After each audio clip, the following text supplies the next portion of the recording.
Hello, everyone, and welcome back to this week's episode of On the Couch. I'm Laquan Burrows. And I'm Sam Prince. Today we are joined by Matt and Zach, music director and treasurer of the Rowan a cappella group. What's up, guys? How you guys doing? I'm doing all right. Pretty good. How about you? Yourself? You know, I'm chilling. I'm just glad that you guys are here with us, you know? Yeah, it's a fun time. I was glad to be here. Exactly, as a fellow prophecy member, you know, we got to get down to the bottom of this for all of our viewers. Go So, ahead. I just want to see, how long have you guys been in prophecy? We've been in the same amount of time. So a year? It's been technically 4 semesters, although we didn't really do anything the first semester we were Yeah, in, we COVID, I'm guessing? Yeah, Yeah. right at the end too. we got here, did a lot of Zoom stuff, and that was really about it. Awesome. Yeah. That sounds lovely. That sounds Not a lot of singing. damn. So what do you do when you're not singing?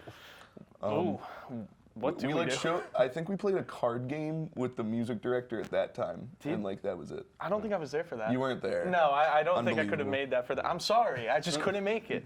Scheduling conflicts. You guys joined Prophecy at the same time. What made you guys join Prophecy? Just looking for new stuff to do, honestly, at this point. Prophecy needed a bass.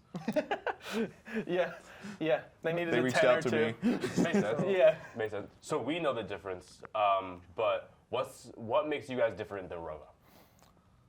So, with our friend group, Rowan Vocals, I'd say one of the main differences is that they are a soprano, alto, tenor, bass group, while we mostly stick to just tenor and bass. So while we both are completely gender inclusive and everything like that, I would say that's a main, very big difference in that, and also just kind of the style of a lot of our music. Where while theirs is a lot of more traditional with some things that you might hear in other settings, ours is very much we have a rhythm section where it's more than just the person doing beatboxing. It includes the person doing bass and sometimes other people. Gotcha. Okay, that makes sense.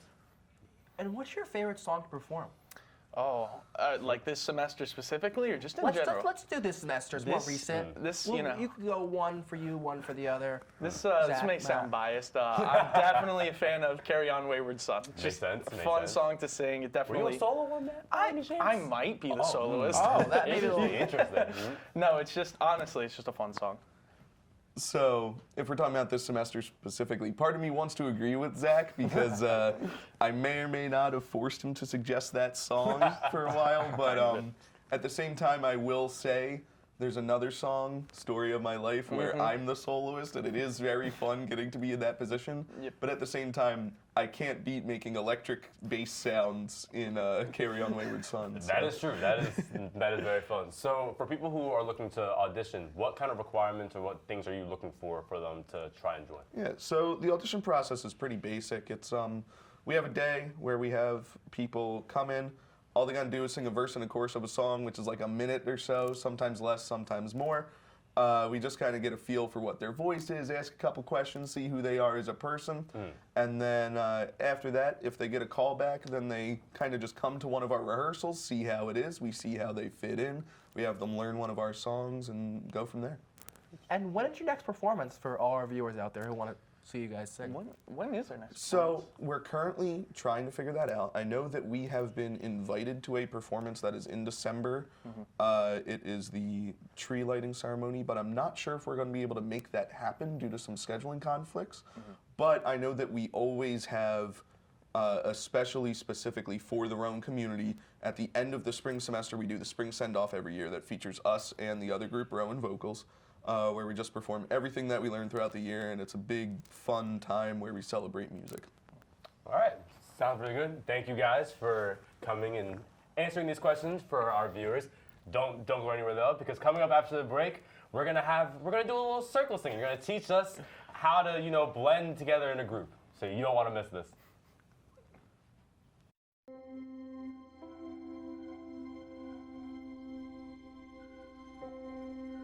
My biggest fear in the middle of my addiction was that I would never be able to get over it and that my kids wouldn't have a father.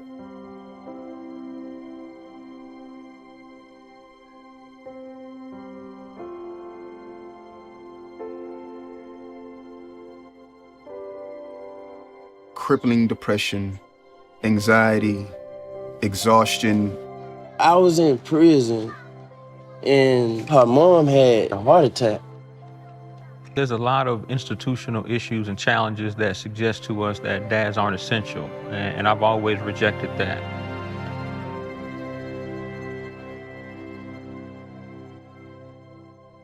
Sometimes you don't have to know everything about being a dad. You just gotta be there.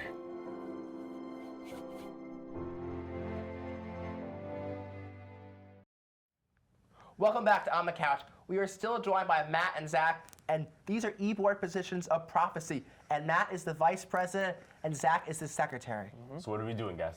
All right, so today we're going to be doing a little bit of something called circle singing. Circle singing is something that we do for warm-ups a lot in practice.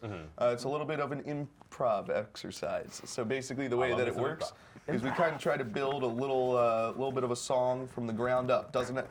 It's never really any recognizable song, but it's just something that's fun to do. So we'll always have someone kind of give a bass line, someone does a little bit of vocal percussion, and then other people just add some things in that spice it up a little. Gotcha. All right. So, which one of us start? Laquan, why don't you start? I'll start. All right. Laquan? Bum bum bum bum bum bum bum bum bum bum bum bum bum bum bum bum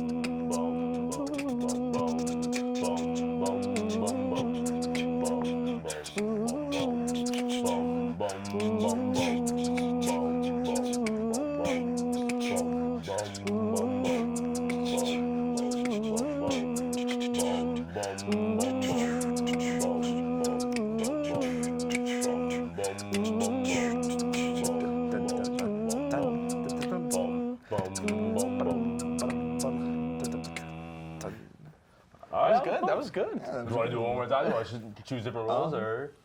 Sure, we can do it again. Zach, you want to start us off this time? Should I do VP this time? It's up to you. You get to decide. Sure. Start however you want. All right.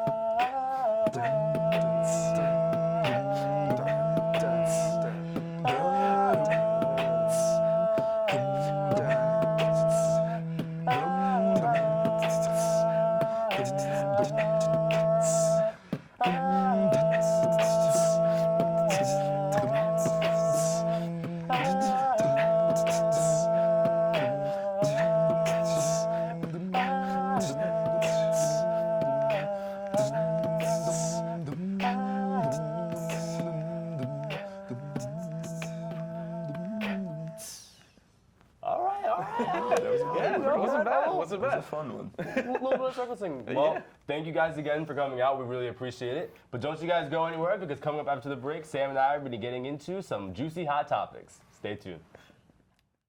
I'll see y'all.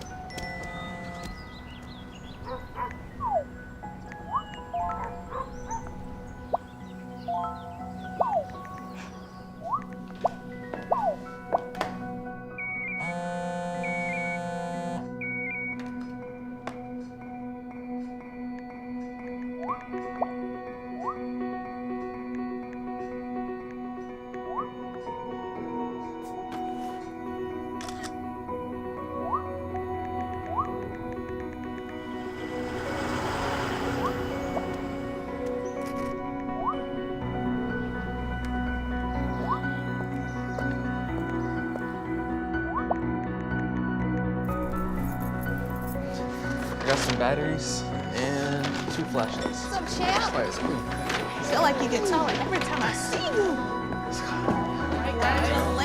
Congratulations, Brandon.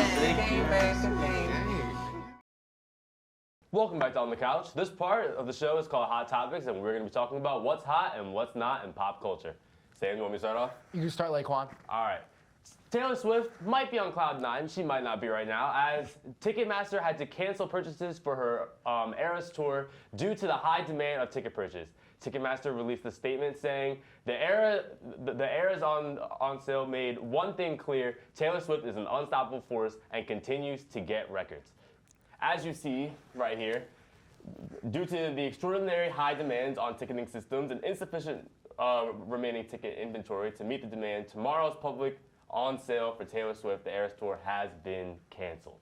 Now, Taylor Swift, she came out with her own statement, basically bashing Ticketmaster, talking about how they had an agreement and they knew how many tickets were probably going to be sold, and they still didn't prepare. So, Sam, I want to get your thoughts on this. What are your thoughts on Taylor Swift, her album, her tour, and all this ticket controversy? Well, first of all, Midnights was amazing. Great album by Taylor Swift. My two personal favorite songs were Mastermind and Anti-Hero. What were your two favorites? I actually didn't listen to it. Not gonna lie. You gotta listen to Midnights. Everyone needs to listen. I haven't. My thoughts. I haven't gotten a chance to listen. You gotta listen to it. Come on. My fault, man. Do it on the way to class. So back. Let's get back to the tour. I think that Taylor Swift. Everyone wants to see Taylor Swift, and she's a very popular person, and it was just sold out. I don't. What else ever say? I mean, it was Ticketmaster's fault, but everyone's got the hiccups once in a while. That is true. That's true. And this isn't the only artist this has happened to. This happened to many artists with a bunch of stuff. As you can see here, a lot of artists are making a little fun on it. You know what I'm saying? But it's just a very, very hard situation for Taylor Swift, and hopefully she'll get that all sorted out. What do you got for us? Yes, Laquan. Ever since Elon Musk bought Twitter for $44 billion, he's letting anyone in the world get verified. I'm telling you, Twitter is a war zone right now. I don't know what's going on. It's madness. Now, to only get verified, you only need to pay $8 a month. Laquan, what do you think of Elon's Twitter world? And do you think I'm not paying money? I'm not paying money. I'm not paying money for Twitter. Like, come on now. Twitter is not that important where I have to pay to get recognized. I feel like if you have the certain amount of followers that you need and you meet all the rest of the qualifications, there's no need for it. He was coming out with a statement earlier today where he talked about he's thinking about changing up his blue check mark. So right now it's $8 a month. Who knows what's gonna happen? Elon, Twitter's in your hands. Yeah. Well, that's all we have for you guys today. I'm Laquan Burrows. And I'm Sam Prince. And we'll see you guys next time on the couch.